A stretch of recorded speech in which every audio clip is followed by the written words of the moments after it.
I'm so sorry, everybody. I guess it's kind of back to the usual, back to the same old, same old. But welcome back. I appreciate you being with me on the Parental Advisory Podcast. The camera's a little choppy today, but the audio should be nice and clear. We had a couple people in the building, but I kind of messed that up because I had the audio messed up. But the good thing about it is, since we had a mess up, we're going to try and flip it into a positive today. Today's message is going to be featuring something that might anger a lot of people, as we typically do on this channel. But we're going to speak and we're going to try and encompass a lot of different issues that have to deal with the issue at hand, which is Mexican racism. And you know what? I think a lot of people are expecting me to talk about it from like the perspective of Mexican people being racist towards black people, which I will talk about, or being racist, period. And then also, I'm also going to cover the issue that we're having in the shady shores, shoreline city. I forget the name of the city in Chicago.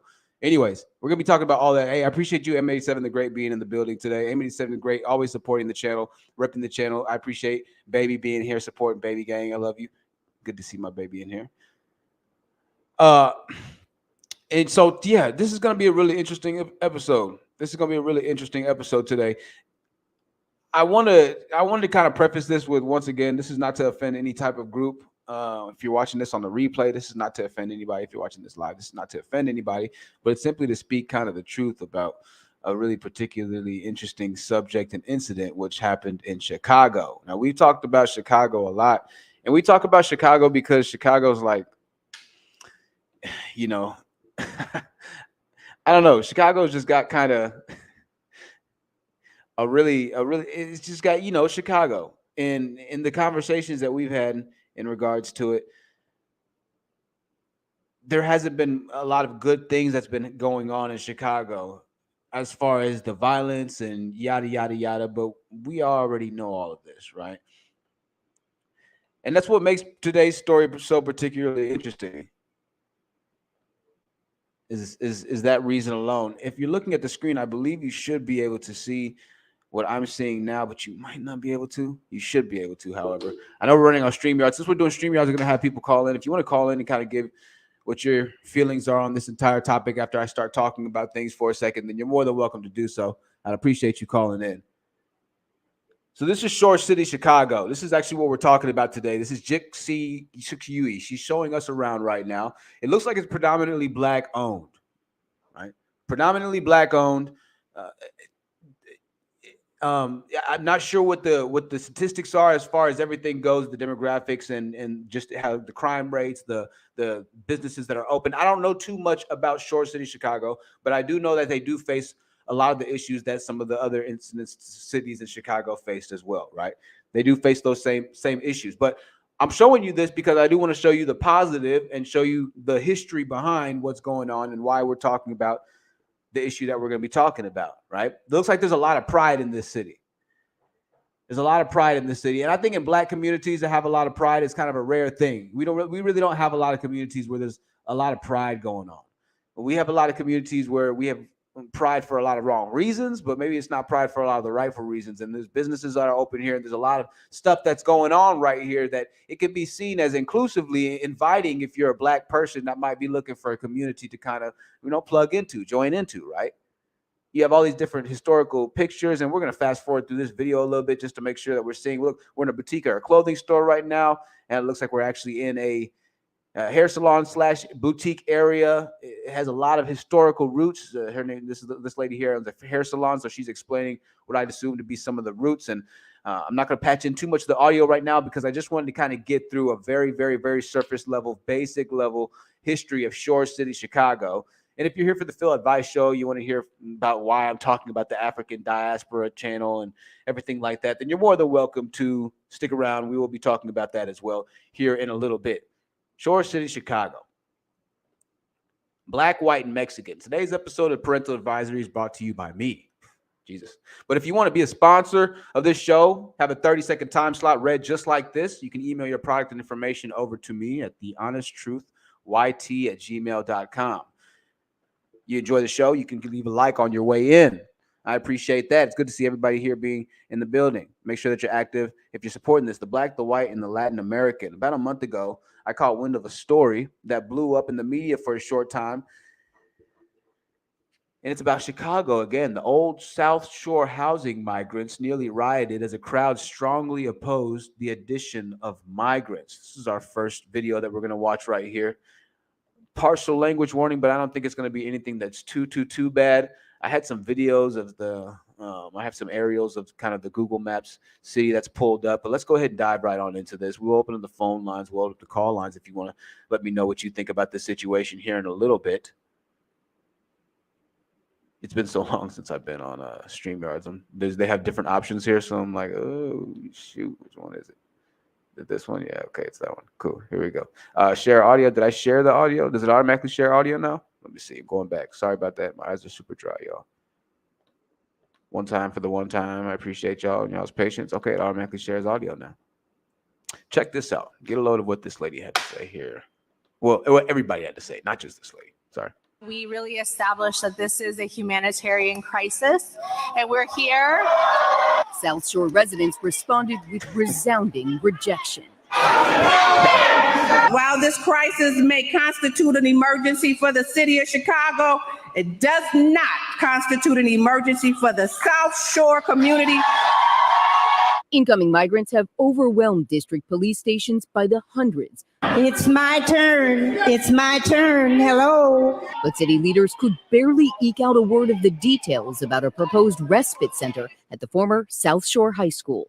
When it comes to the total number of people at South Shore at any given point in time, it is fluid. We'd start with 250, 500. How could you do that without consulting us? I am concerned with safety in the area. Important is that we really establish. All right, we're going to go ahead and play this through one more time. As we play this through for the second time, what I'm going to do is scroll through the comments. So here we go. That this is a humanitarian crisis, and we're here.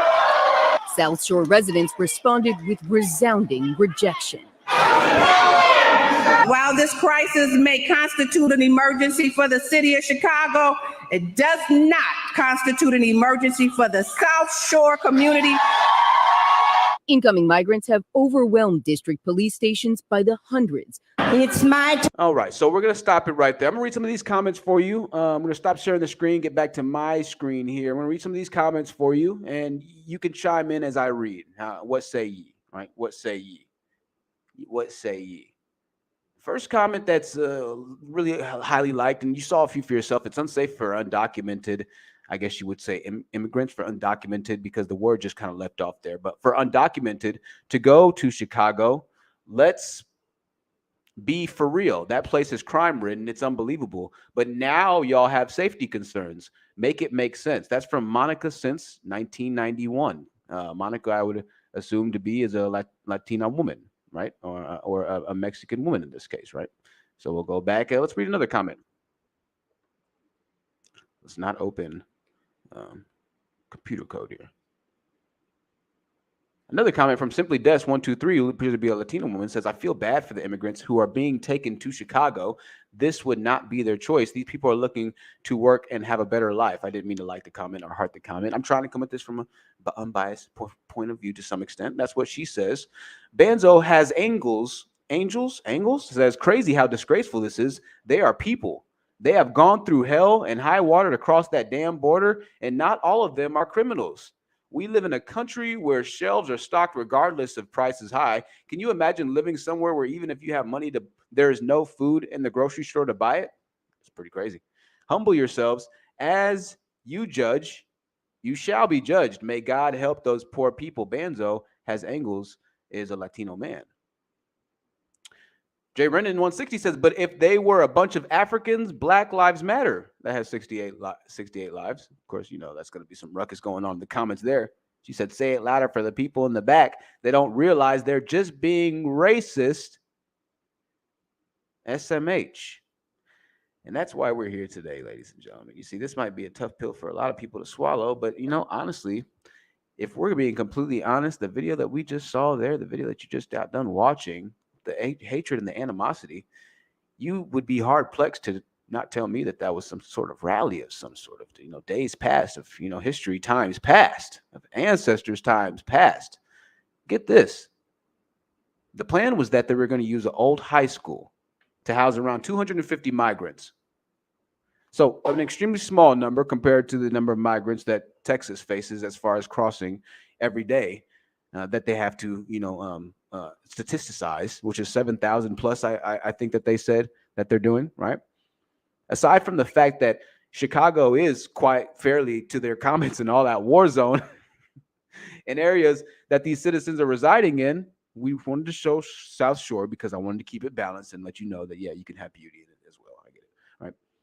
It's evident by the clip that you just heard that there's a big issue, a big divide by race and race alone. So I think a common misconception is that, one, black people can't be racist. And that's a misconception. I think anybody could be racist. We've also talked about racism on this channel and how racism at its fundamental core can and sometimes is misappropriated as this one-sided hate factor type of deal, when maybe racism and race preference or race preferentials or maybe race, just comfortability, if you would say, or just familiarity as human beings, because we're really simple creatures. We're walking meat sacks at the end of the day. It's more of a natural, I think, taboo that happens between most people. Most people feel more comfortable around the people that they relate to, the people that they look like. And in most countries and in most parts of the world, just by geographic proximity, that most likely is going to be the people that you resemble as well.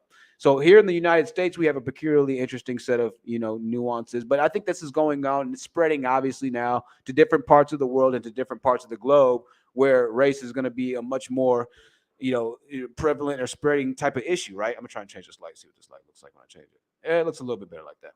We'll keep it like this. So, oh shoot, I just kicked it. All right. They plan on moving these people into the high school, right? 250 of them. And the mayor had assured on camera or on video, and we're gonna watch this video right now, that they were gonna have the backs of the migrants, because you have to understand Chicago is a Democratic city. So what the mayor has already presented and proposed, they have to somewhat follow through on in order to keep that Democratic, right? That Democratic promise fulfilled. This is just what naturally happens. But the residents are upset. So let's check this out really quickly. You would consider such action about a forgotten community that none of you live in. Developing tonight, outbursts and outrage at a community meeting in South Shore over a housing plan for migrants. The debate comes as the city deals with the crisis of where to put migrants bussed in from the border. Elizabeth Matthews is live now with more. Elizabeth. Corey and Don, contentious to say the least. This forum was a chance for city leaders to get input from the public about the old South Shore High School housing migrants. The city got their input. A packed house at the South. All right. Can I just say something like really kind of not, maybe this isn't obvious, maybe it is, for a second? Like, what if this was like black people wanting to move into an area and white people showed up in a gym full force? Like with signs saying that we do not want the migrants here. Right? Like, let's just flip the races around for a second. And this is why I think we have to first be honest about the fact that racism can exist in all races, right? If this was like races flipped a bit, it would be a wildly different story right now. Okay? So that's point number one I want to kind of make. I'm playing through the rest of this and seeing if there's really anything else that we need to speak about on that particular video. I guess we'll see the rest of the video because it was only a few seconds. So let's see what else they had to say in South Shore before we move on. 300 migrants out of the police stations. Questions were asked, but answers hard to hear, interrupted by the upset crowd.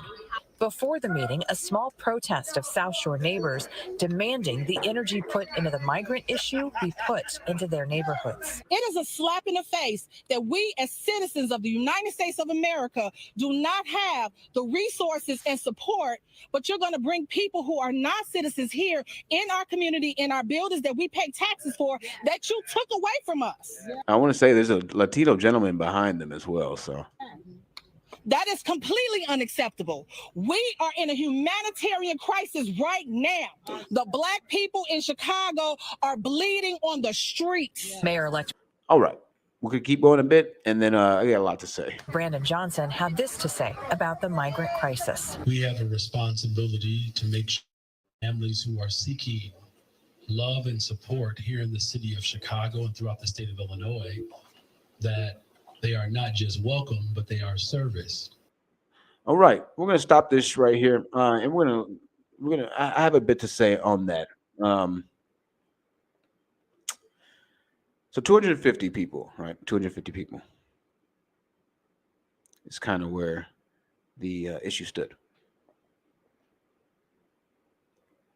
Now, I'll tell you why I think the residents of Chicago are having an issue with this, and why in particular, and how Mexican people come into play in this particular instance. And this is going to be a really fascinating. This is where we get to the interesting part. So for all my intellectuals and all of you who like really, intricate type of thought processes, welcome to our world here. Welcome. Here we go. We're getting ready to dive in. So I hope you have all your snacks ready. This is going to be interesting. This is everything that I've kind of thought about this situation, and why and how it's led to the point it's led to in response to the Chicago people, and you can let me know what you think in about 30 minutes, probably after I open up the lines and you want to call in and yada yada yada. Hey, also, I want to just say before we get started that we are demonetized for a month because I made a stupid mistake on YouTube. And then I made another stupid mistake trying to correct the mistake, so I can't even appeal my mistake now. But if you want to support the channel, you can always do that on Cash App, and I thank everybody that supports me. So let's go ahead and go forward with this.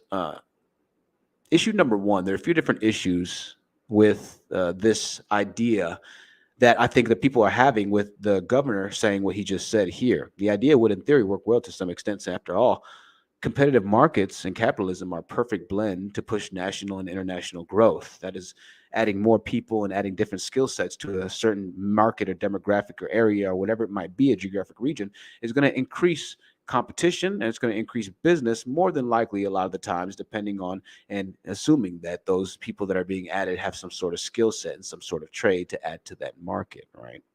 Assuming all markets, aka compete on the same level. But this is where we start to run into some issues here. Issue number one, fear of loss of control. For the rest of this podcast, I'm not going to refer to Mexican because Latin American is a very vague term. And Mexican is not just, it's not just Mexican people that cross into the borders, or it's not just people of Mexican descent that cross into a border. And that's a very, condescending term in a lot of different ways. So, and even though we're talking about Mexican migrants and the news mentions Mexican migrants, we're going to say Latin American for the sake of this podcast. And we're going to say Latin American to encompass anybody that's coming from a region of the American Latin specific area, right? Latin Americans stick together by default. Issue number one, fear of loss of control. La familia. Within many cultures around the world, Latin American norms, family ties rank up there with, I'd say, Middle Eastern and Asian cultures, which is ultimately the most high, if you would ask me. They are the highest ranking. You live with, you party, you celebrate with, you build with, you die with family. It's something that we are lucky to experience in the Black community. Some would consider blessed if you are experienced in that type of, lifestyle with the family in the Black community. I would say that's honestly rare.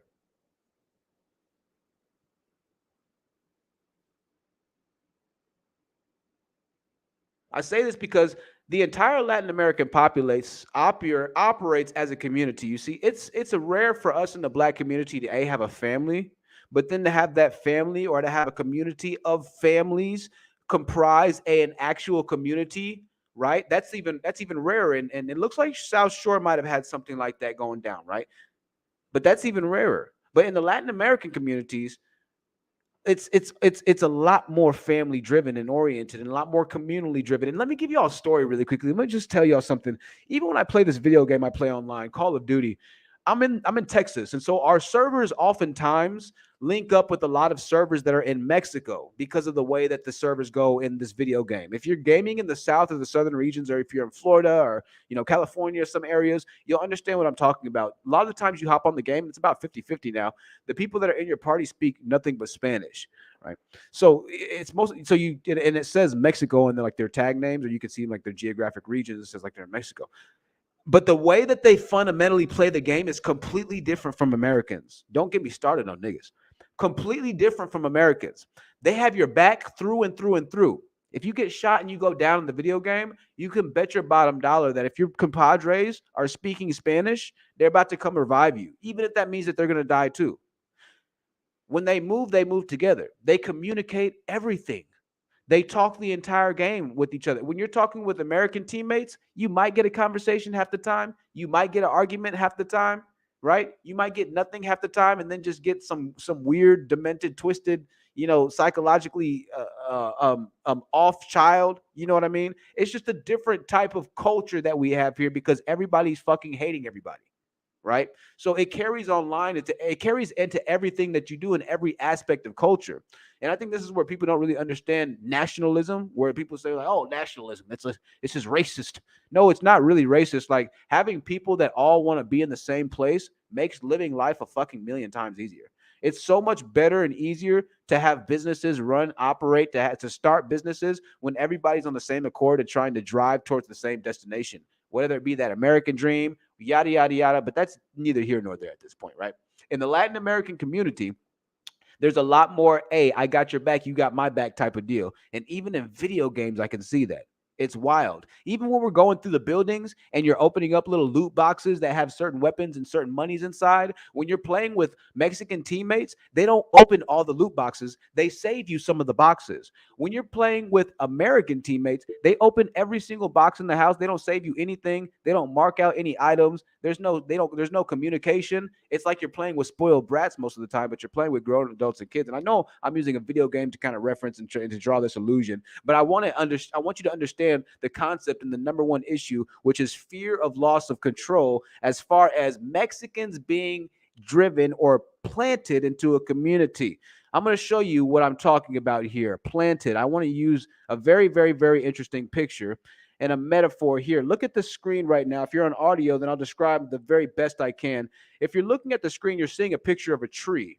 And I wanted to use a family tree initially when I started this because the family tree represented the concept that we were talking about as far as Latin American goes, family, la familia. And you can see at the root of the tree where I'm circling how, it's very small base. And as it grows, the tree branches at the very top start to spread and you have this beautiful, lovely spread. And you've all heard the basic metaphorical illusion of the family tree.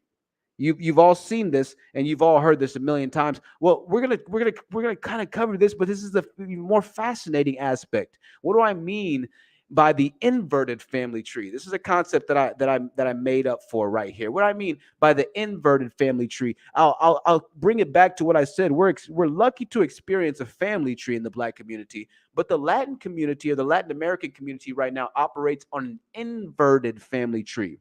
So that picture that I just showed you. Now, I want you to check it out again, and I want you in your mind to look at it upside down now, or maybe to just turn your phone screen upside down to where the roots of the tree are now at the very top, or maybe just that base of the tree is at the very top. And for the sake of trying to just point the metaphor at home right now, I don't want you to imagine the roots at the top. You can if you'd like to, but just turn that tree upside down for one split second, right? Because an inverted family tree is what we're talking about right now. What do I mean by the inverted family tree? It's a fascinating concept. In a typical family tree, the root of the tree is the start. Or you could say the mother and the father, right? In a typical family tree, the root is going to be the base. Or you can say it's the base. You could say it's the roots under the ground. It doesn't really matter because we all understand that the roots are the very bottom. It all starts at the very bottom, the base, the roots, right? It all starts there, mother and father. Then the mother and father have kids. Those kids go on to have kids. et cetera, until you have an entire family that started with just a set of people, right?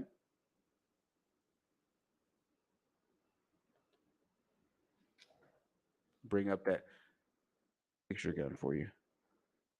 And the mother and father right here being the roots or just the base. You have children. Eventually, then the children right here start to have more children, and then eventually, but it just bam, huge family.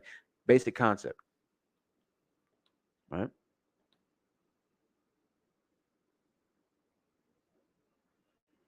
But from another angle, the entire tree in this case is a representation of the Latin American community.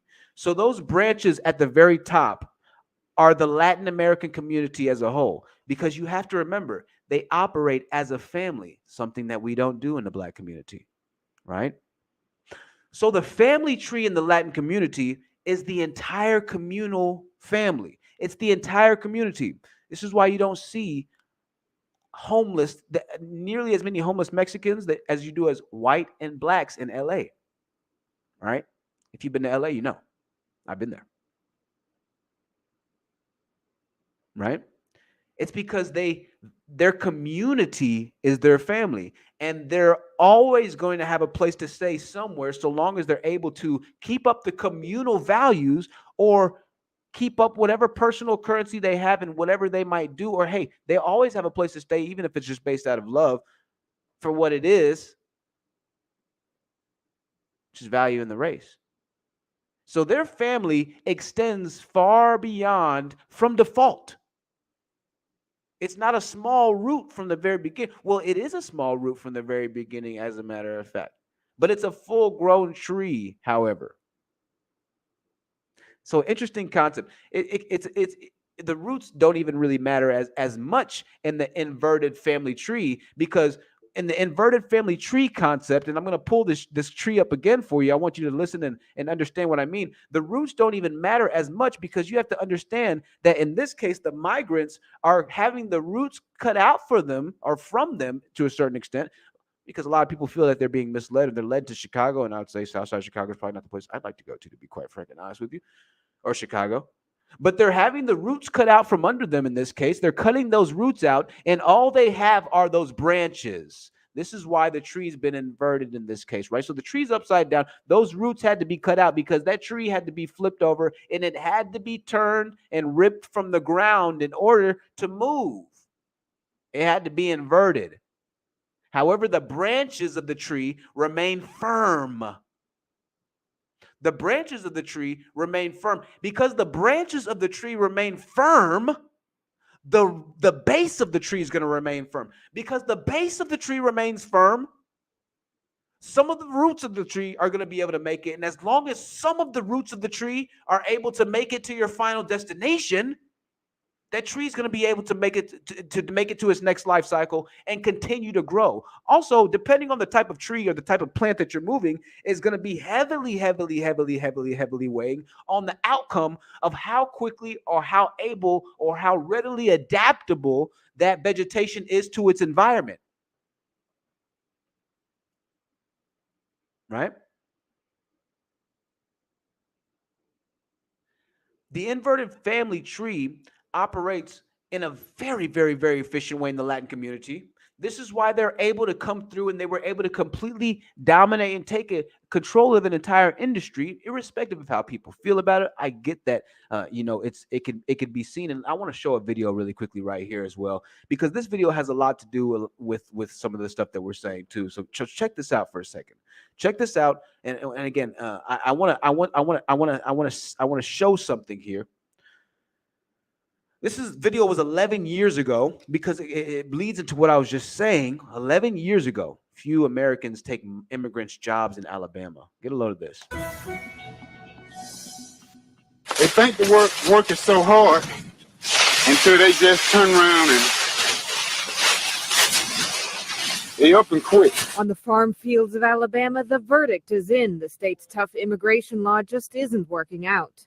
They're putting Alabamans back to work. In my area, experience I've had, they ain't too good at what they do. Keith Smith says most immigration workers left after the law took effect. So this potato farmer hired Americans. Problem is, he says, most show up late, work slower, and are ready to head home after lunch.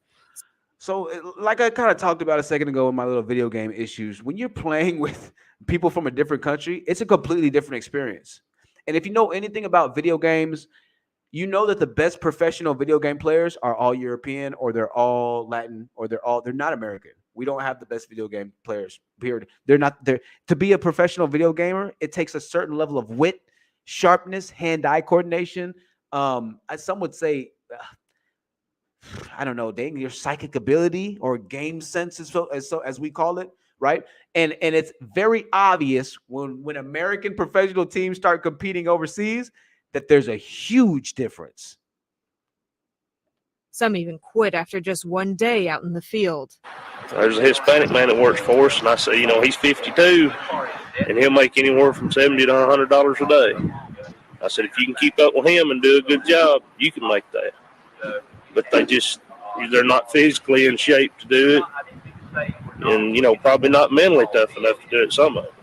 Over on this tomato farm, the story's not much different. Brent Smith may be the only exception.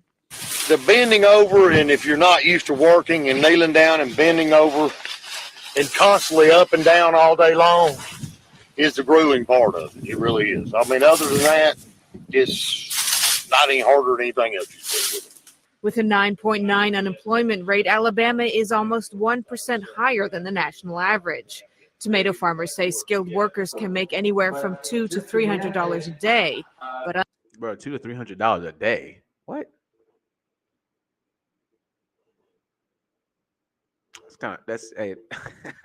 That's pretty decent money. $200 to $300 a day.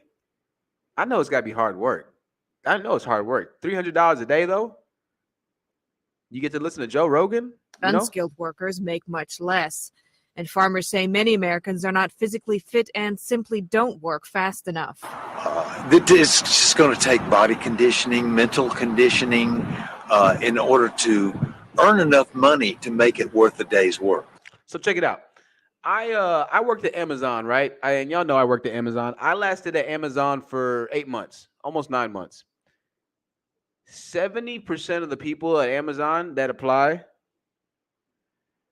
70%, I think I got a text or something. Hold on a second. Okay, I'm good. 70% of the people, that was an Amber Alert, Jesus.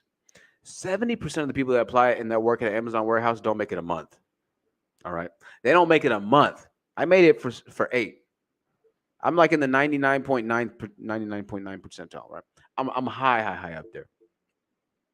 Don't worry, I'm gonna get to Phil Advice Show. I'm gonna get to everybody. I'm gonna open the phone lines for the people. If there's anybody here, I'm not looking at the numbers. Can't do that.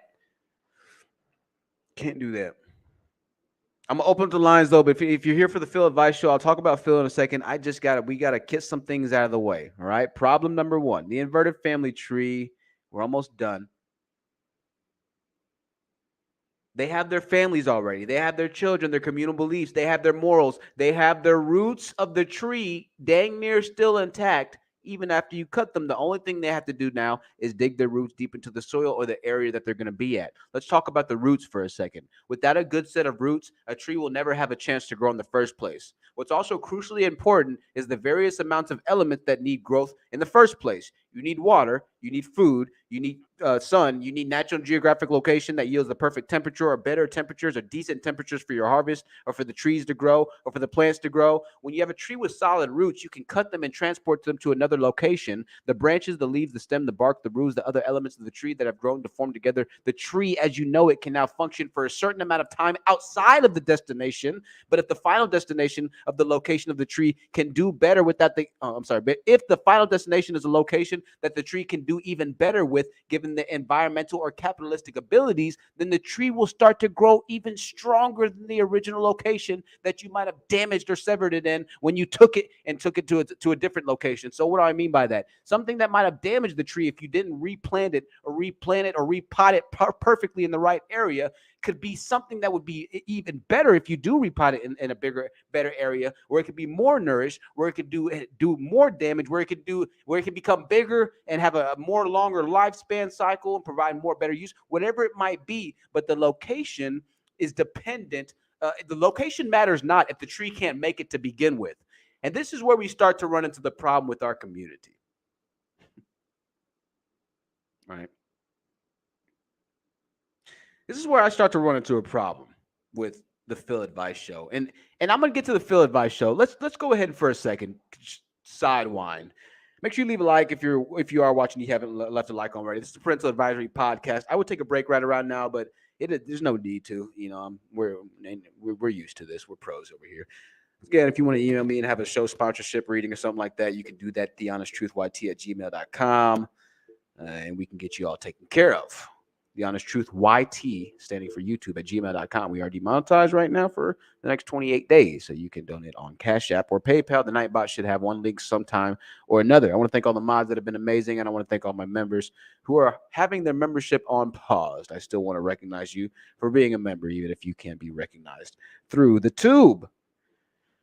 The last video that was posted by African Diaspora News Channel was 3 hours ago, called "White Lawyer Fired After Snatching Wig Off Black Woman in Viral Video." Now, to be fair, this is posted by Vicky Dillard, and I do have a severe amount of respect for Vicky Dillard, because Vicky Dillard has gone through some things that I don't even know if anybody else would have the courage to talk about on YouTube. She's been a political federal prisoner just for speaking out politically against the federal system. And I'll be completely honest, the federal system is what we're facing a lot of issues with right now, aka I don't even want to talk about it, right? I'm not facing any issues. This is what not we're facing. Let me just rewind this, because I'm already being watched by the feds.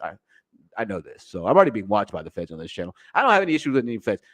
Politically, I think a lot of people have some issues with how the federal government has been operating. This is the lawyer that apparently snatched a wig off of a black woman. Now, this is not only embarrassing in so many aspects, right? But this is interesting, and this is, I want to say, one-sided parental advisory, and so we want to make sure that we cover all aspects and topics and let you know that it might be a bit offensive, but this is the truth, and this is going to be something that can help you out here. Diaspora. What the hell does diaspora mean? Well, I looked it up for you. Diaspora is the spread of people from their original homeland, and of course, it shows mainly Africa right here, right? Diaspora. It's an African word. It almost sounds like, right? People who have spread or been dispersed from their homeland. The dispersion of bluish people beyond Israel, right? Diaspora. Sounds like a dang freaking, So the African diaspora, the African channel of people who have been spread all throughout the land. This is where you come to get your channel of news and things like that, right? And so the videos, comments are going to have all kinds of horrible comments, right? Say, oh, this is terrible. This is absolutely horrible. Like, oh my God, he should have been locked up. He'd have been locked up if he was black. 45 likes. Right? 45 likes, he'd have been locked up. We should keep tabs on bro and make sure he didn't get hired at any firm. Losing his job ain't enough. Take his whole career from him. Troy Brown said that one day ago. While it's good and it's encouraging to see brothers that are willing to go to battle in arms, and I'm so happy to see that. It's amazing to see that, and we need to see definitely more of that. You have to also understand that the reason that this is an entire phenomenon to begin with is because of black men, and partly because of black women, right? The reason that snatching wigs is a phenomenon to begin with is because it's been made to be a joke through these different various outlets of how black people continuously and always do coon, black men specifically coon, and unfortunately our women are going to be a felt repercussion of this. So when you put these types of videos of the family, and you putting a prank video of just snatching my wig off in public, hilarious, with 219,000 subscribers, don't you think a decent amount of those 219,000 subscribers are going to be of a different race that might start to get an idea? Or don't you think a few of those are going to or might not be all black people? So when you see a video of a wig snatch from a white lawyer and you're saying, oh my God, he'd be whatever if he was black. No, he wouldn't be whatever if he was black, because the reason that the white lawyer did that in the first place is black men. And none of these men are in jail. Or in this case, black women snatching my girlfriend's wig off of public. Girl gets her wig snatched in Walmart. Did he go to jail? Let's see here. Lamont King. Let's see. I haven't watched any of this, so it just says she got her wig snatched. I don't know if she ever did, but maybe she did. Okay, she did. Okay, it was by her friend. There you go. It was by her friend. right?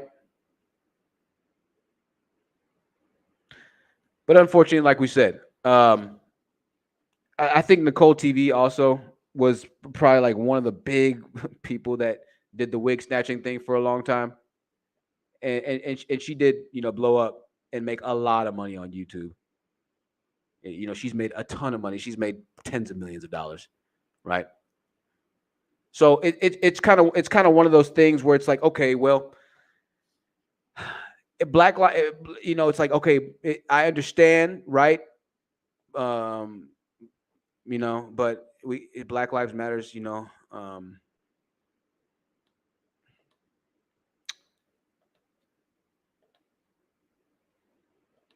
Let's move on to issue number 2 here.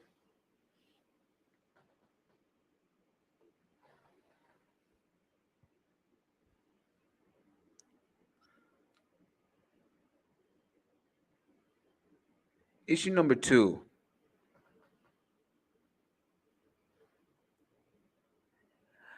is the takeover,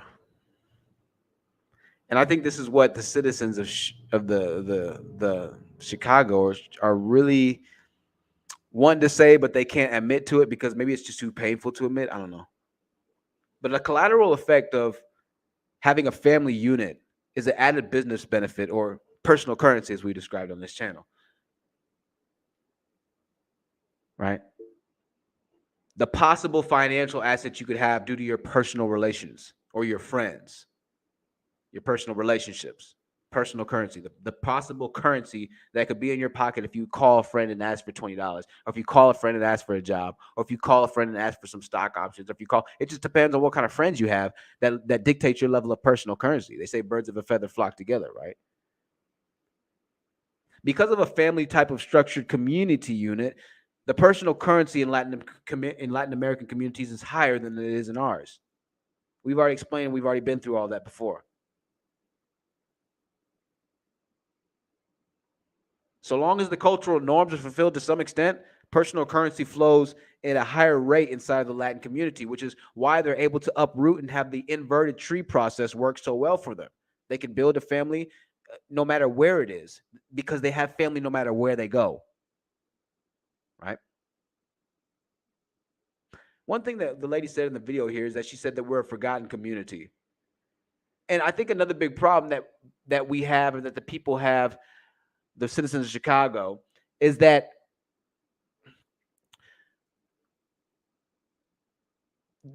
there's a weird, and this is kind of a kerfuffle of a mess right here. So check it out.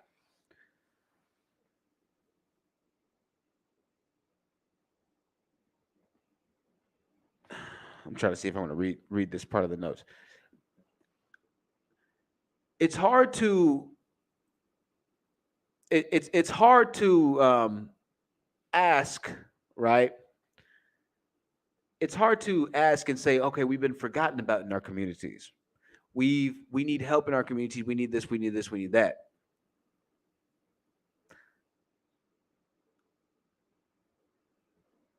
When there's another group of people that could literally just come here and not even have to have anything really, and they're gonna like dang near figure it out. You know what I mean? It's hard to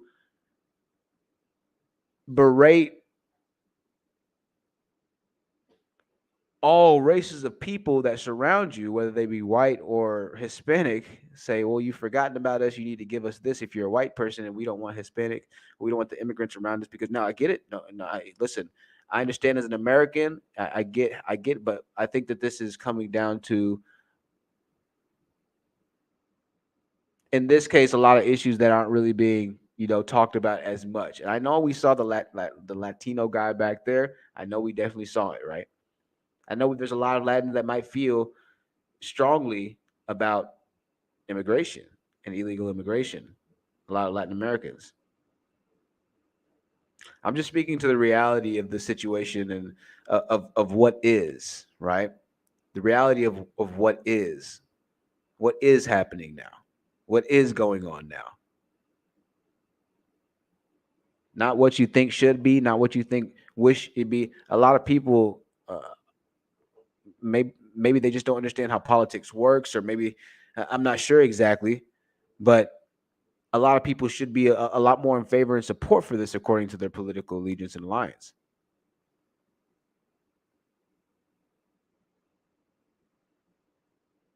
Right? To suggest otherwise would implicate other factors at play here, if that makes any sense. Because if we're all on the same team, then what's the issue exactly? Right? If we're all democratic, what's wrong? I thought we were neighbors. Right? And that's what those comments, you have to remember, are saying on that Instagram channel. You saw those comments saying, well, these people deserve a fair shot at life in America too. Remember, there are a lot of Latin Americans. And of course, Latin Americans have a family type structure. So of course they're going to support their own. That's why the inverted family tree works. I don't think that Chicago is that much of a whatever it might be. LOL, LOL. Lots of high comments, right? Well, that's what we're talking about now. So again, I think that there's something else different at play here, because it's not just about politics anymore in this case. It was, and it started off politically, and they're trying to keep it and charge it as a political type of facet, but it's not. Let's talk about Mexican racism now. Let's talk about the racism, and this is what the Phil Advice Show is going to love to hear. He's going to love this because he loves to paint everybody as just being completely racist, against black people, as if we can't be racist ourselves, as if we're not racist against ourselves a lot of the time. We made a video a while ago talking about what was it? It was, the black men were the least desirable as far as dating goes, and that still holds true today, right? Because of things like the family tree, or the communal values that we have, or lack thereof, the pop culture that we have that goes against most races' traditional communal values, at least in America. I know Africa, I'm sure it's different, but right? At least here, right? It just, for whatever reason or another, when you add the numbers up, it's just a lot tougher to find that guy in the community, right? We all know this. You know this. I know this. I forgot what I was trying to say. I forgot the point I was trying to prove, but I'm sure it's a good point. I'm sorry, y'all. This is bad pocket. Okay, you know what I'm gonna do? I'm gonna open up the lines for a second, so I'll try and remember what I was gonna say. If you want to hop up for a second and just say something, you can hop up. Oh, Mexican racism. All right. So, all right, check it out. I live in Texas. There's a link if you want to join. I live in Texas. Oh, music break. We'll do a music break in a second for sure, baby gang. There's the link. I tried to type it and it's just horribly typed, so you're gonna have to deal with it. But if you want to join, hop up there. And there have been a few different incidences where it was pretty plainly overtly clear that that the Mexicans that were around me, or the Latin Americans that were around me, or whoever it might be, however they identified they're around me at the time, didn't like black people, or didn't like me as a black person, or didn't really feel me as much. And we've talked about, once again, on that channel, that black men were the least. And when we talked about these videos in that case and in these instances, we used a lot of different videos, and we made one for each specific race, right? But we used the videos of one particular Mexican woman talking about how her grandparents explained it to her, how they just don't mess with black people. And I can tell you that as a Texan, experiencing and hearing it from myself and going to school with a lot of the new age kids. Now the new age kids are different, but experiencing and hearing it from a lot of the new age kids, their parents feel the same way for the most part. Ultimately, they, I'm sure, share in a lot of the same jokes and issues that their parents might share, and at the dinner tables behind closed doors, right? The locker room talk, as we like to call it, or as it's been politically dubbed. And you joke or you slide on races based off of stereotypical remarks or physical appearances, or whatever it might be, that happens, I'm sure, still. And then give it time, give it 20, 30 years, and you eventually turn it to your parents. I'm sure you start to say some of the same things. Maybe you've even started to say some of the same things, or contemplated, race in a different way as you've aged or grown up. I don't know. I don't know. I can't speak for you. But I think that through those experiences and through me saying that I am more inclined to believe, and I do recognize and I do see and experience out those two doors, those window pane doors over there, uh, negative stereotypical or negative experiences or negative prototypical experiences from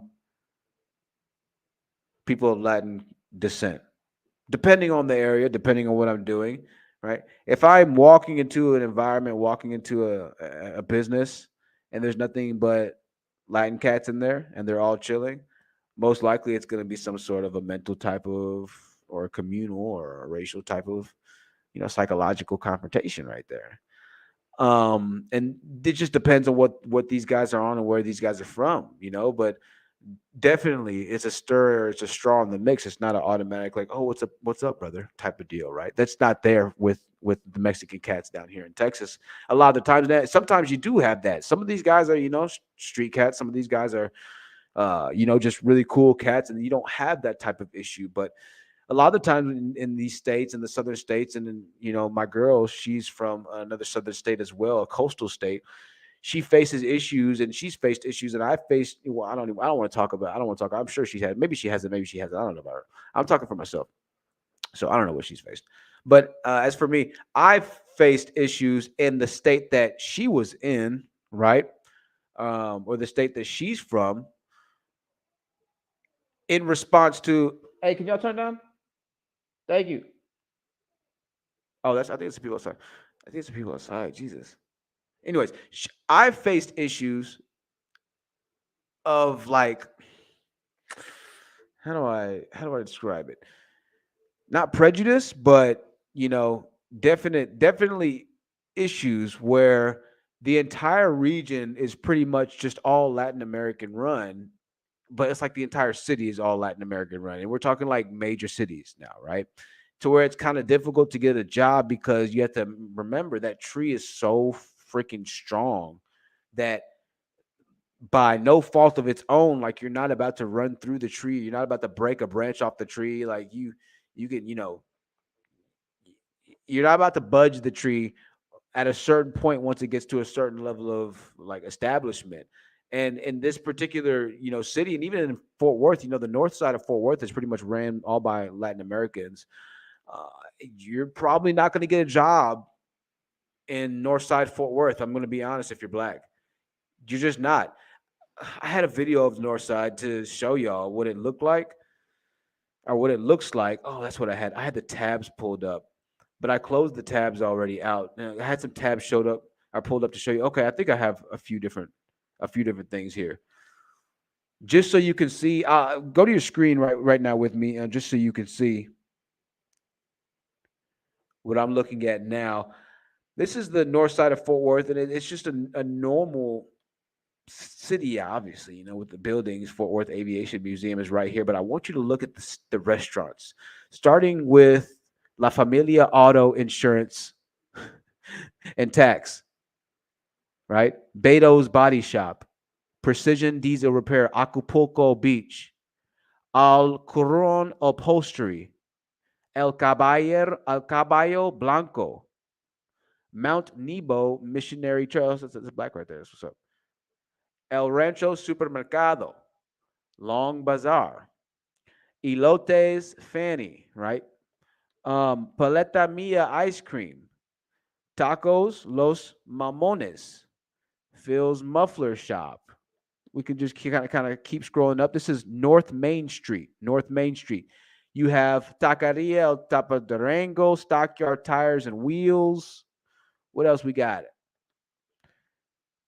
Heaven's Gate. I have no idea. Fort Worth Fire Department. So just on one little street alone, and you start to get into the industrial, but on one street alone, and I can keep scrolling. We'll go over to a different street. Let's see. We have on a different street. We have an Iglesias.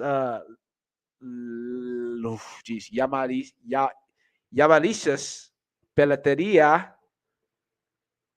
Antonio Auto Sales. Antonio, I'm just going to take a stab in the dark, right? Antonio probably is a Latin American name, right? Antonio is probably going to look out for his people. How many black people do we know right now that have auto shops? I'm just being honest. Tijuana Grocery, right? Cerebral talked about this. Munoz Auto Sales. But of course, they're able to have these things because they have high personal currency.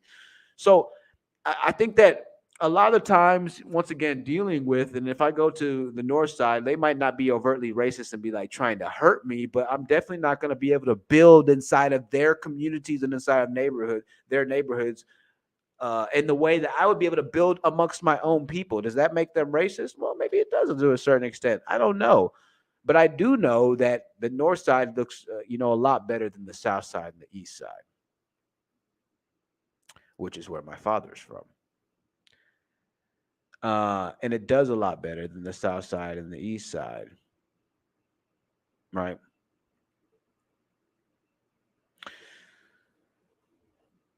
Again, I don't know if I don't know if there's any place per se, and maybe it is, a bit of the, the outright, hey, we don't want your kind here type of deal. When you walk into a shop that's mostly ran by Mexicans, you will run into that. Or mostly ran by Latin Americans, you will run into that. Like, sometimes you will have that, just like, okay, it's just, you just don't, cultures don't mess with each other. You can just tell, but I think that it's deeper on the Chicagoan side. I think that there's more going on the Chicagoan side. I think that there's not a complete level of honesty happening right there, right? I think that there's not a complete level of honesty that's happening there. Let's see. I'm gonna read a couple more notes here, and then we're gonna wrap this thing on up. We're gonna wrap this thing on up.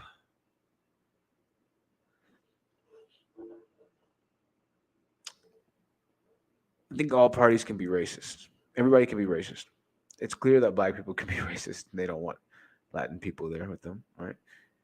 And I've told you experiences that I've had with Latin people being, a bit more prejudiced and charged with me, racist with me.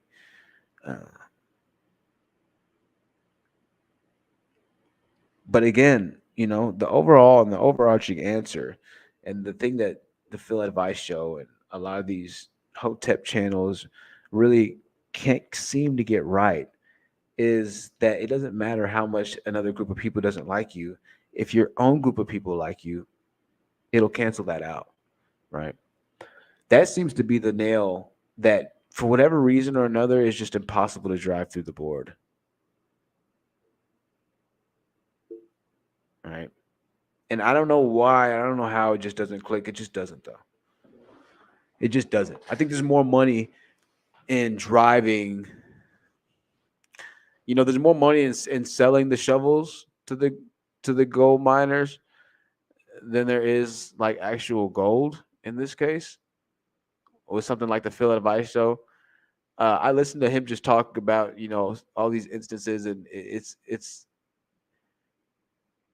I can barely listen to the guy speak, to be honest. Like I listen to this guy, I'm like, how the fuck does he have 1 million subscribers? You're like, this he'd be like, this is nonsense. Like, honestly, this day and age, it's just so crazy. Like, these folk have gotten out of control. Like, they just want to go ahead and kill off all black. And what's crazy is, if you just take another look and watch the last video that we shot, you would be able to see, like, this is just how he talks. I'm like, wow, this is how to get to 1 million. I'm like, fucking hell, this is crazy. Fuck do I know, What the fuck do I know? That's how I feel. Now I can officially cuss. I guess we should probably make cussing a lot more part of the podcast, right? Now, because it's like parental advisory. You almost come for the cussing. Pause. You almost like anticipate the cuss. We should just turn it up from the very get go. But no, Phil Advice. Y'all think I'm playing? Let me see if I can find a Phil Advice Show real quick. Phil. Oh, I know I can. Let's find a Phil Advice Show really quickly. It's like, Jesus, this is it. This is it. This is a fucking million. Fuck. Let's watch a video of Phil Advice Show. It's just depressing as fuck. I can't even lie to you, dude. All right, what's it? African diaspora. Hey, make sure you like the stream. If you want to donate, I appreciate you. You don't have to. I'm glad you're here. African diaspora. Even the name, diaspora. Like, it sounds like we're dying. Like the name alone. Like, nigga, like we just don't have. Okay, let's see. All right. The last video 6 hours ago, yo. The last video 6 hours ago is this. White supremacist doctor as black patient if he took a bath or brushed his teeth after seeing melanin on swab.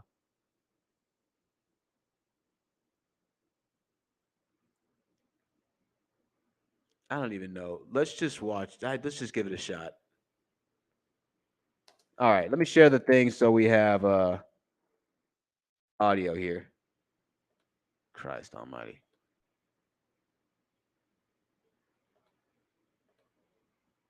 All right, let me share this thing. White supremacist doctor asks the titles. I'm not gonna lie, the title's fire.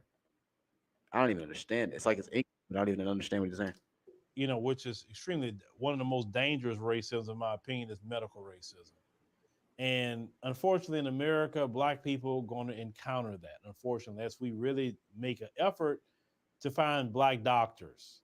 Now, listen, the problem with Phil is that he's partially, yes, medical racism would be the worst racism. Yes, absolutely. 1000%. The other fucking problem is that there's no fucking black niggas that want to be doctors. All right. That's the other fucking problem. So it's like, dude, what do you want? Like, bro, look at a graduating doctor's class. It's all black women. If there's any black people, it's like all black women, mostly black women. Not all. It's mostly black women. Right?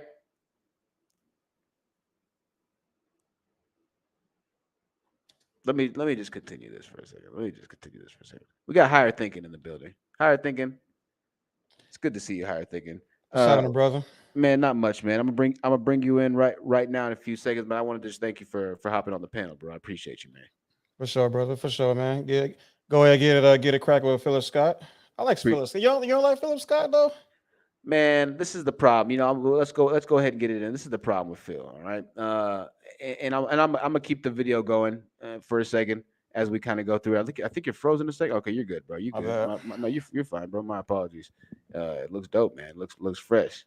Oh yeah, bro. I just woke up, man. Don't mind me. Ain't nothing wrong with it, bro. The case in point. Let's check I want this you to out, watch brother. this video because this video is very upsetting what this racist doctor says. Let's roll. I'm just gonna clean up a little alcohol swab, okay? Cleaning up the area for you. Take a shower, man. It's melanin. It's shea butter. Black. Melanin. Oh my God. I guess some of our non-melanated physician colleagues need some education on melanocytes in the brown and black patient population and how when you clean the skin off with an alcohol pad, you're going to get some of that melanin from the melanocytes that is going to look like the patient is dirty. It does not necessarily mean that they're dirty. It's just our actual skin color coming off. And I actually did a video on my washcloth a few months ago. So here it is. Used.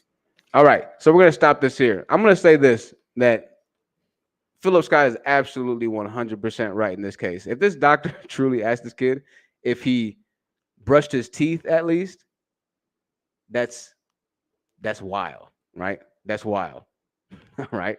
I'm just gonna be honest here. The problem here is that I'm a bit. I'm not gonna lie. I'm a bit. I'll be honest. I'm a bit skeptical of this video because I'm not sure why we're recording right now with something that's just as basic as this, unless he's been completely and utterly disrespectful this entire time. Which, if he has, 100% put on blast. All right. I'm a bit skeptical of this to begin with, though. I'm not gonna lie. This is a very easy to replicate and easy to recreate, easy to replicate video based off of how much money Philip Scott has. All right. So I think going into it, I look a bit deeper, right? Because we are tubers ourselves, and this is a very simple concept to recreate. But at surface level, yeah, this is a horrible thing.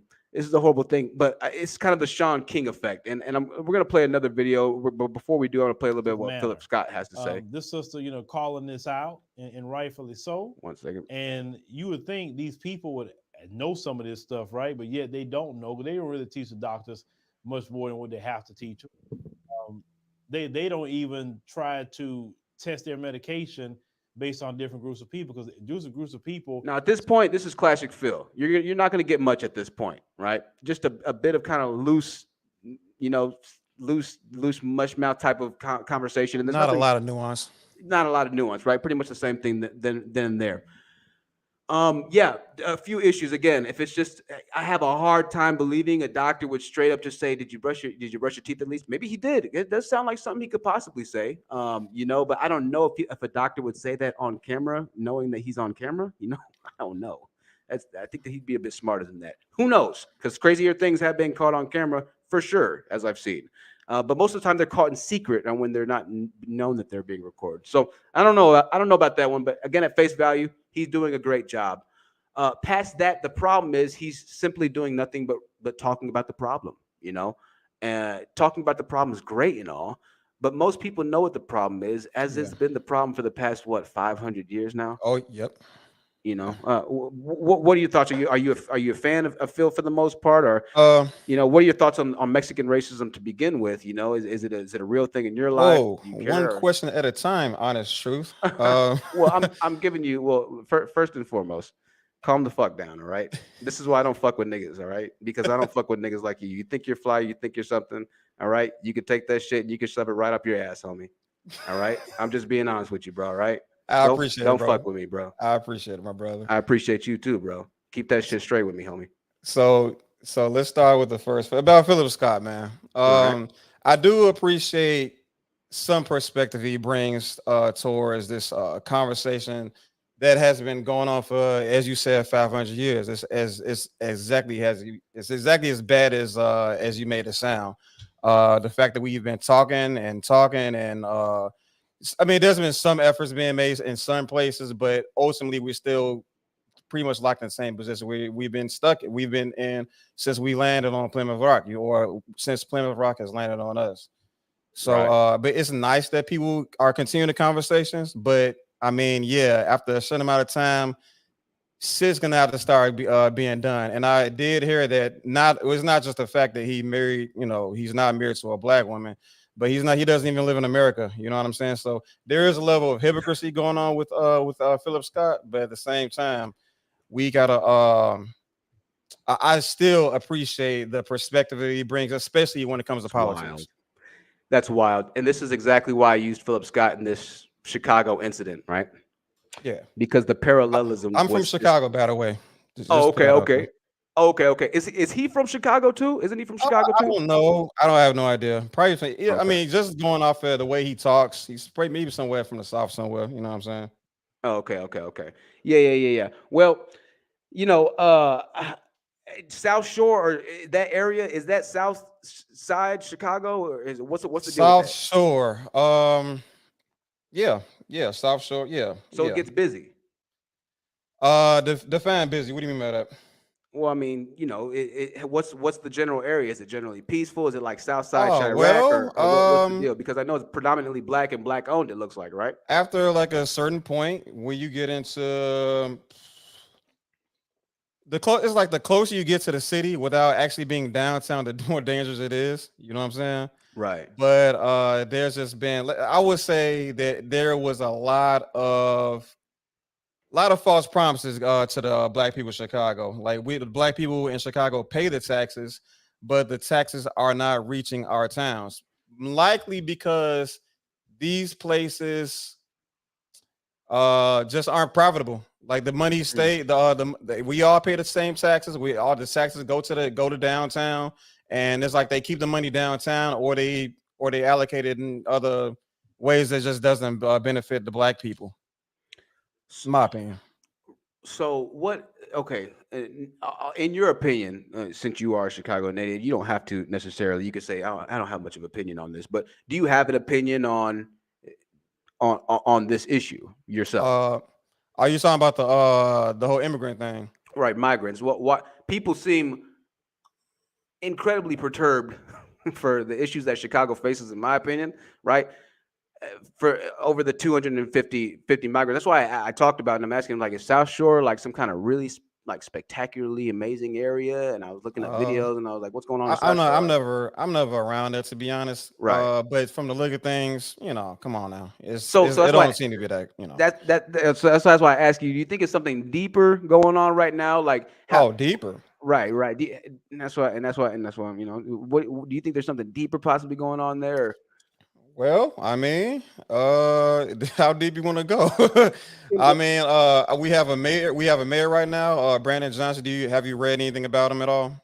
No, I've just listened to a few words he's spoken. Okay, so I listened to his little victory speech or whatever that he did, and right now I'm trying to hold judgment. Like here on my channel, Higher Thinking, I try to take a reasonable, empathetic approach to most, if not, no, not most, all situations to the best of my ability, right? So it looks bad now, right? But one thing he did say during that whole victory speech with him, I forget, there's official word for it, I can't remember right now. He did mention to say that he wants to help these migrants that's heading on the way, because that was set in place by Lori Lightfoot, right? Don't know if you know much about her, but she felt the city also. She these migrants were coming, and he didn't plan on stopping this from happening, right?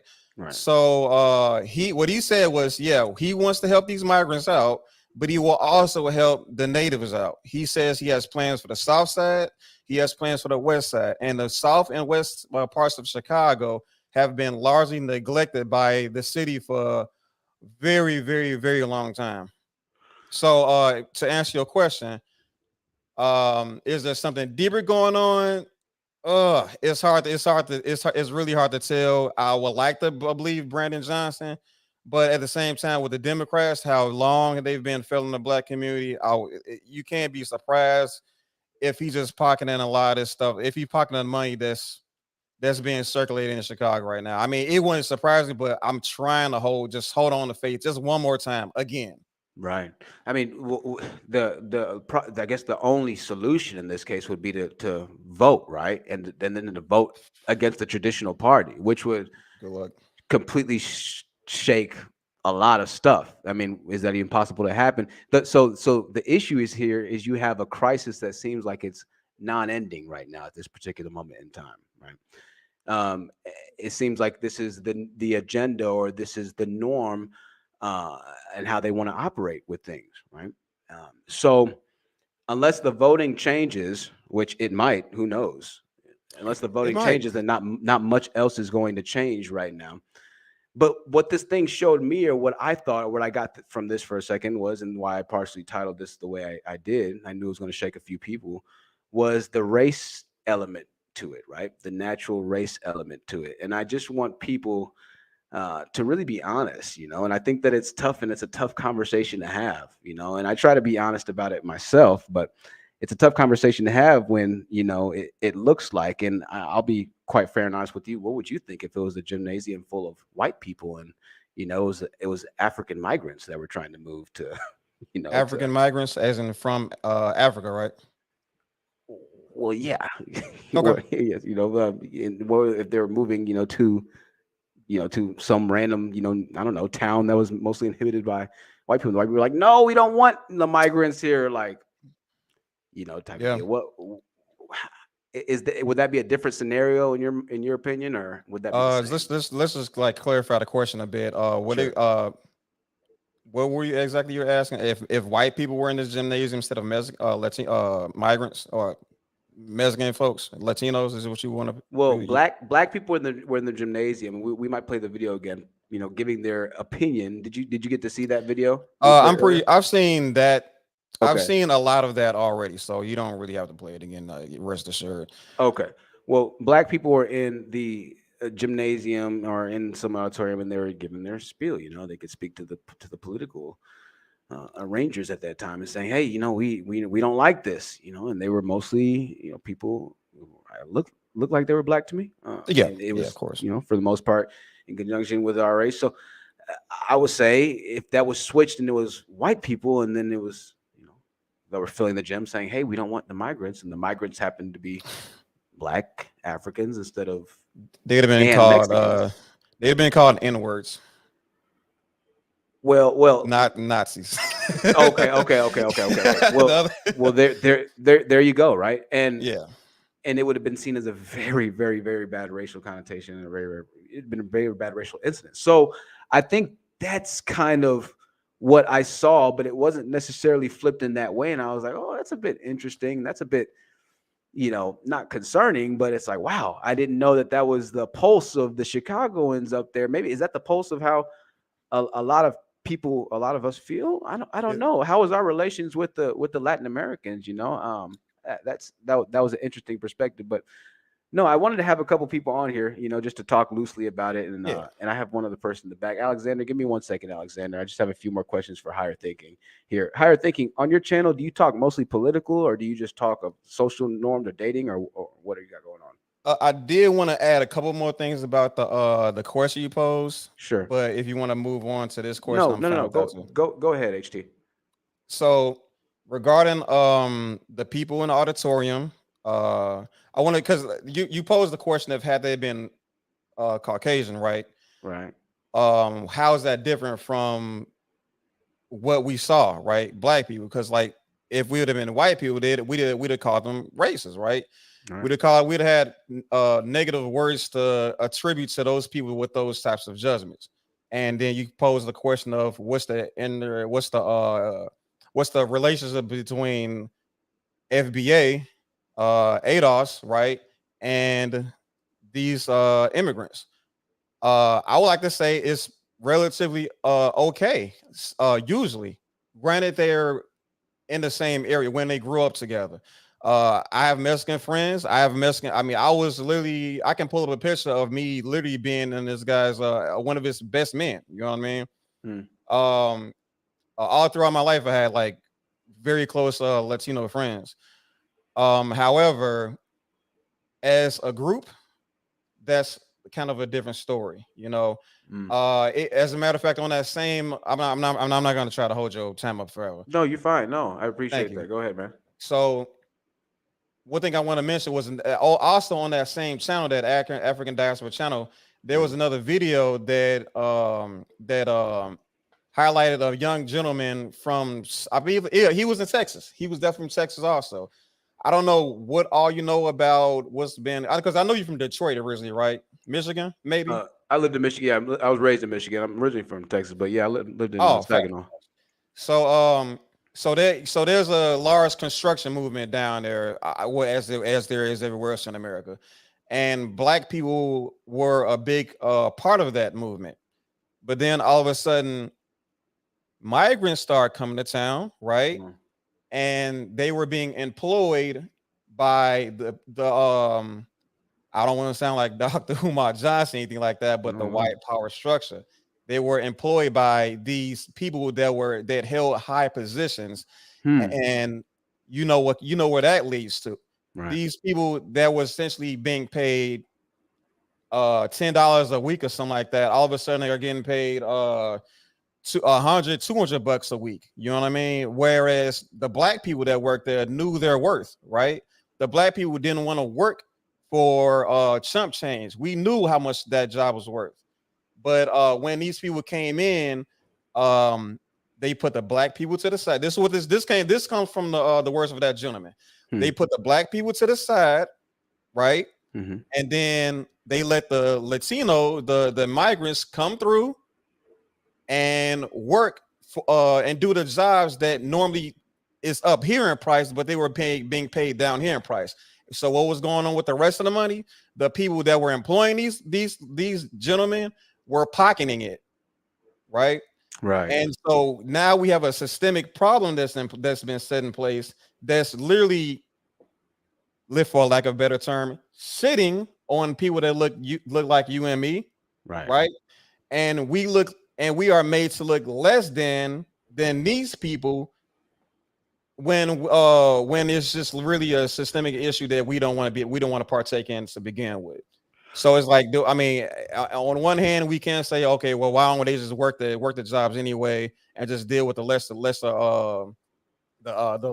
wages or whatever, as opposed to just not working at all. I mean, just how much do we have to give up until we actually respect it as a people in this community, especially when we built it to begin with? Well, okay, so okay, I get what you're saying. So you said initially, and from what the guy said, the black people who were working there were originally removed, and then they were replaced for the Mexican population who was working for cheaper or more expensive. Did you say? Well, yeah, the migrants were working for much lesser wages than the black. Much lesser. Okay, so yeah, okay, so I've been, on many construction sites, and I've been, a lot of different places down here in Texas, and I've seen and I've talked with, and kind of now the guys down here, they do well. They make some bank. I'll say that. Once you get in good, you know how to make money here. The guys here are going to show you how to make money. The Latino cats, at least they're going to show their people how to make money. But I have seen, and I think a lot of people will attest to that. And I think the video we watched a second ago had that farmer that was kind of explaining the same thing, but he was saying how it was just difficult to find workers, period, for that type of job because it's so tough, right?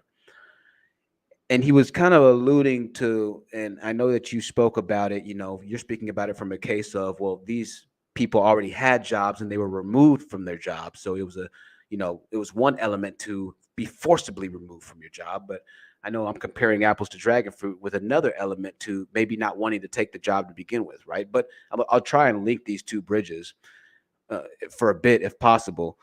The farmer talked about, and he was like, well, when we have the opportunity, we just don't have the people stay as long. And we find that we have migrants that they just stay longer. They're able to handle the work more. And I want to tell you something about Amazon. I was at Amazon, and when I was in the warehouse, this was probably the third month, I was just like, this is really fucking brutal, man. It's just tough ass work. It's just a mental fucking drain.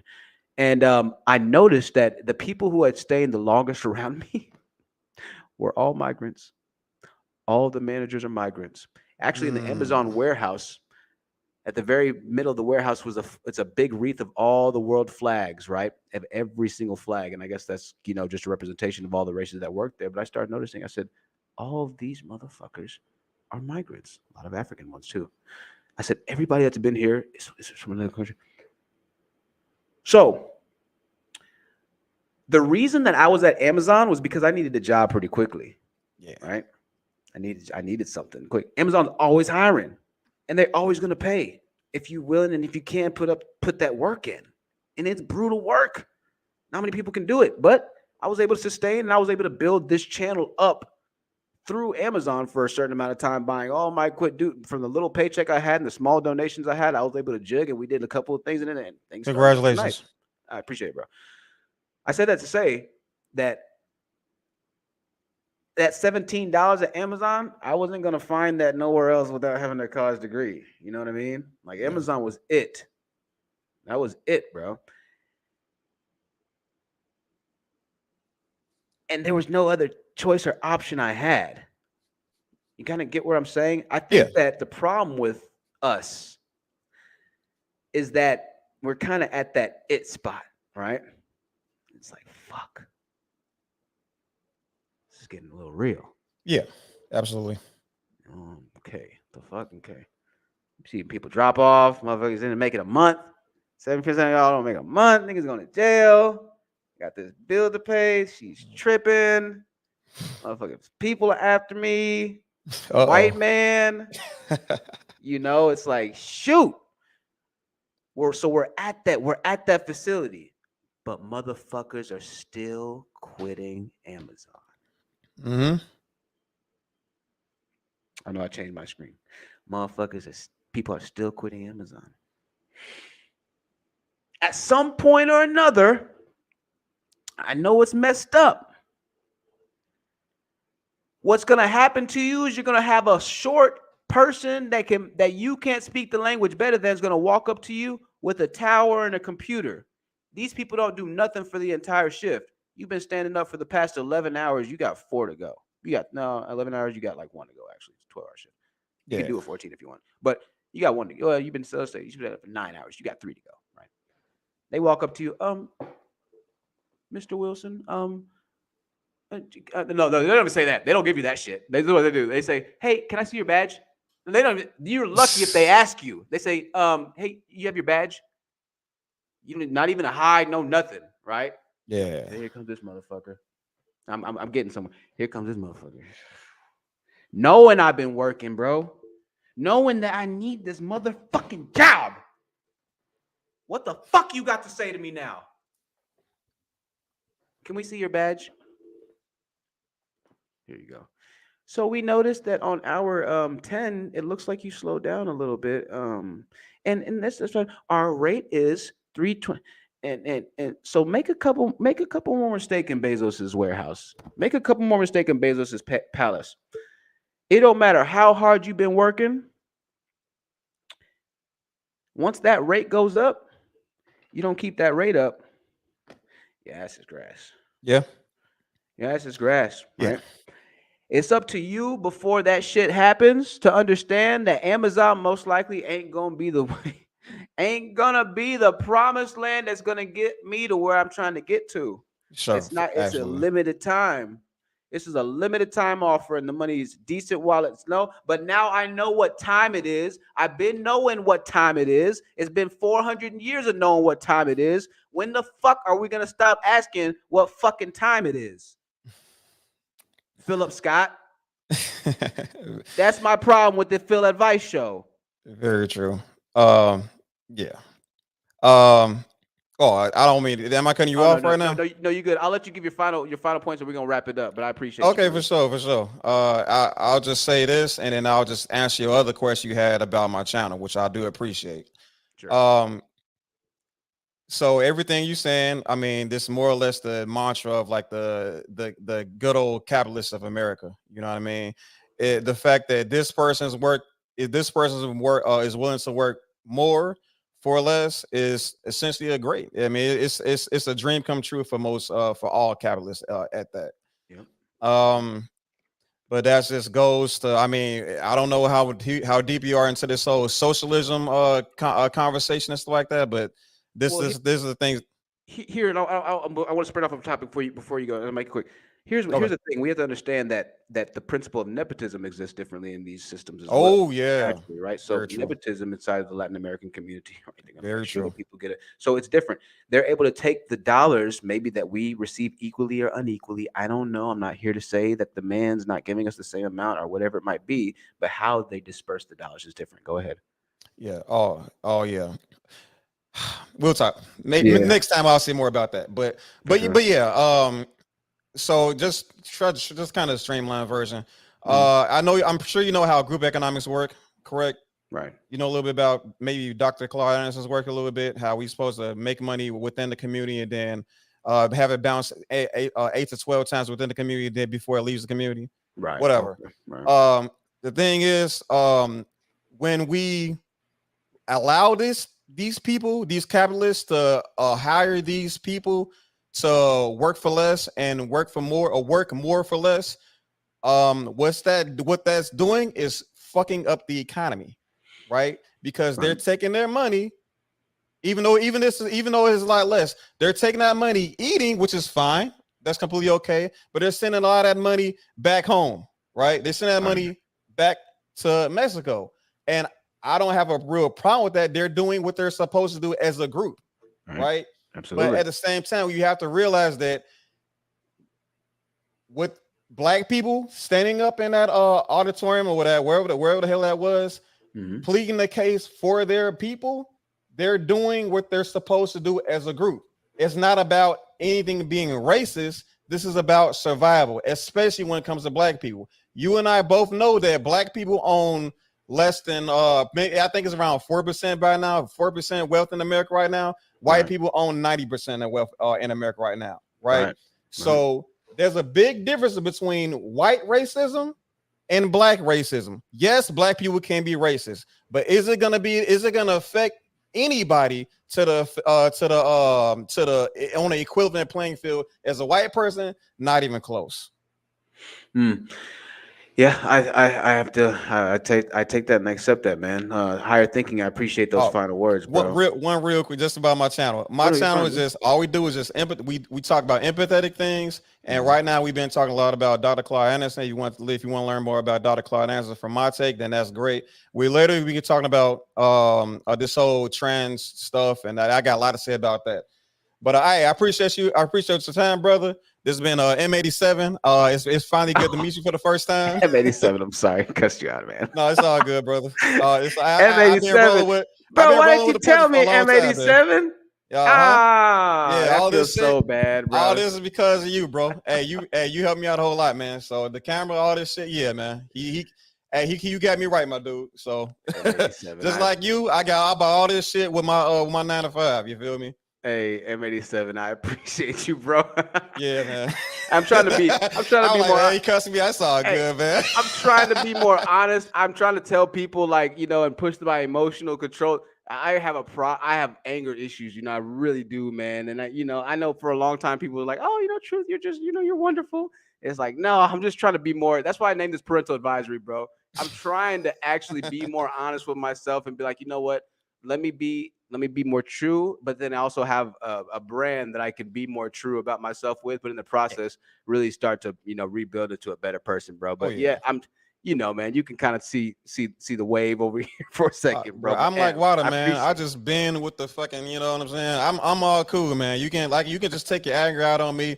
I'll just chop it up, make a video out of it, and when I'm turn it into a wrong, short. I apologize, bro. Not at all, man. Please chop it for sure. I definitely could use that too. Chop it up, man. It looks like we got the game I'm out of here, bro. you. I gotta holler at my girl. We got some things that we gotta have fun. Moving on. I catch you around, bro. I appreciate you, man. Be safe, family. Be blessed, man. Higher thinking out of the building, y'all. We're gonna get his channel links in the stream soon. That's the problem with, sometimes just being too damn emotional as a guy. You need those emotions sometimes, but then it can hurt you, right? Thankfully, he's forgiving, and we're able to move on and continue on with things, right? We're able to move on and continue on. I'm happy about that. Good to have you on the platform, brother. Good to have you on the platform. And I'm happy. Keith David said they're bringing more racism towards Black people. Keith David said that's an interesting thought. Keith David says more and more oppression towards us. Keith David, what do you mean more oppression towards us? Keith, I want you to hop into the chat. What do you mean more oppression towards us? Click this link and come explain what you mean to me. Pause, please. Just because I'm not exactly sure what you mean. There's the link to join. You can join if you'd like to. I appreciate you joining, Keith. They're causing more pressure. I think I kind of have a basic understanding of what you might be talking about, meaning that you're causing the spotlight to be lit on us a little bit more, right? You're causing the animosity to be built a little bit more, right? And that is something I do understand and completely empathize with as well, if that's what you mean. That's what you mean. We'll give you a couple seconds to join there. If not, we're going to go ahead and round this thing on out. This has been a Parental Advisory podcast. I know it's a little late. Not really. We don't have that many people watching. But once again, I want to thank you for watching. This means the world. What else means the world is everybody that likes the video and everybody that donates and contributes. It means the world that you're able to share the video if you can as well. Tell a friend to tell a friend, or you can just listen and make this a part of your daily rituals. We'll make sure that we're getting lives going every couple of days because we got a lot to say, and there's a lot more that we need to talk about here. If you have a topic that you want to hear discussed, then leave it in the comment box. The next video that we're getting ready to make, it's not going to be a live stream, but it'll be a pre-recorded video, and we're going to be talking about the black pill. The black pill, the pill that young gentlemen consume and rely upon to give them their daily content feed of knowledge, knowing that it's over for them in relation to dating. We're going to be talking about that in a nice living room, comfortable setting on the bar stool, on the pre-recorded episode of Parental Advisory. I'm going to wait a couple more minutes and have him. If Keith, you want to join, you can hop into the panel. You don't have to. You are in no rush. The black pill. Yeah, it is going to be. It's going to be a very, very, very, very fascinating show. I had a guy comment, and he was like, "Hey, can you do a video on the black pill? I'd love to hear your thinking." And he's not necessarily one that I think is a believer or all-out consumer, but he just wanted the video done with it. And he was like, "I want to hear what you have to say." And I said, "Okay, cool. I'll make it." I like that logo a lot. The logo looks a lot better than I do.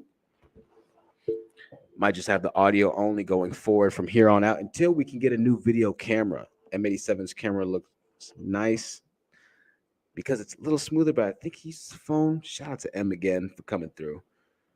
I'm gonna have to ask him exactly which one it is. Using my girl's old phone right now. It looks relatively decent. It's not bad. Just a little, it kind of has that film grain. That good grain, that wood grain, I see it.